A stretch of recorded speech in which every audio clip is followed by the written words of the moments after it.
سلطنت اور حکمرانی کی مثال سورج کے طلوع اور غروب ہونے کی سی ہے۔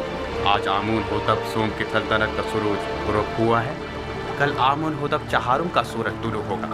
آج آمون ہوتب سوم ہنوت کیے جائیں گے، جبکہ کل آمون ہوتب چہارم کی رسم تاج پوشی ہوگی۔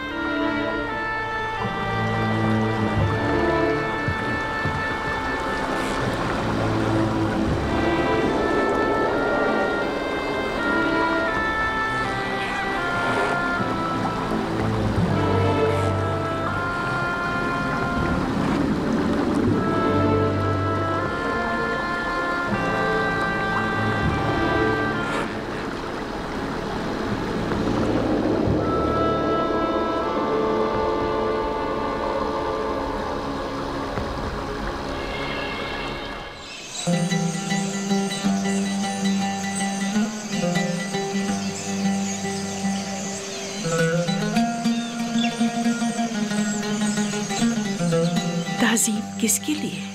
بانو زلیخا کے لیے، قصر پوتیفار کے بانو محترم کے لیے۔ کس بانو کے لیے جس کے پاس نہ وہ پہلی سی شان و شوکت رہی، نہ ہی وہ حسن و جمال؟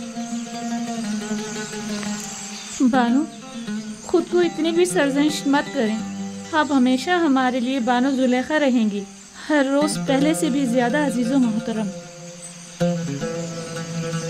کاش آپ بھی چلتی، آج آمون ہوتب سوم کی آخری رسومات ادا کی گئی تھی۔ جانتی تھی مگر کیا کرتی، ہمت نہیں ہو رہی تھی۔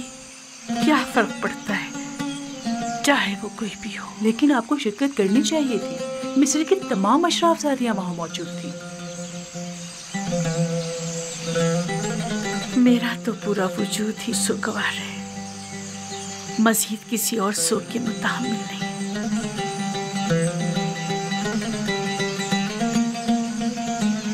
اب کل کی رسومات کا کیا کریں گے؟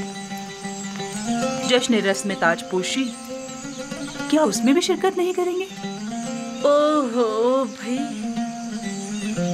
کل کی رسومات میں شرکت کرنے پر تو مجبور ہوں، لیکن بالکل بھی سجنے سنورنے اور اشراف زادیوں سے ملنے کا حوصلہ نہیں مجھ میں۔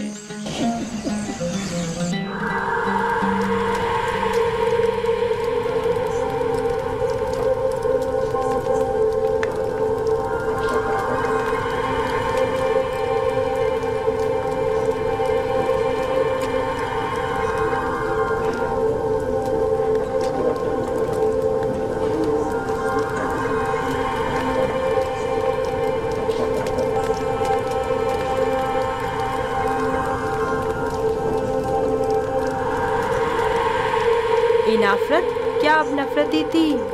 مصر کی بانو اول ہے؟ ہاں، اور بہت ہی خوبصورت ہے، ابھی تم خود ہی دیکھ لینا۔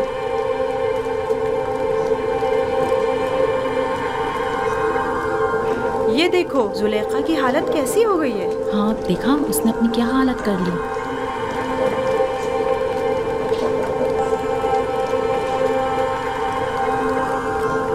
سنا ہے کہ آمون ہوتب چہارم خدا آمون پر بالکل بھی اعتقاد نہیں رکھتے۔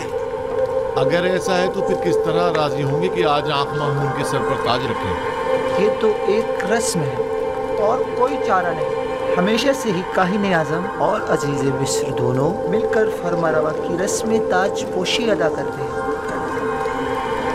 مجھے یقین ہے کہ آمون ہوتب چہارم کی حکومت میں مصر میں نمایاں تبدیلی رونما ہوں گی۔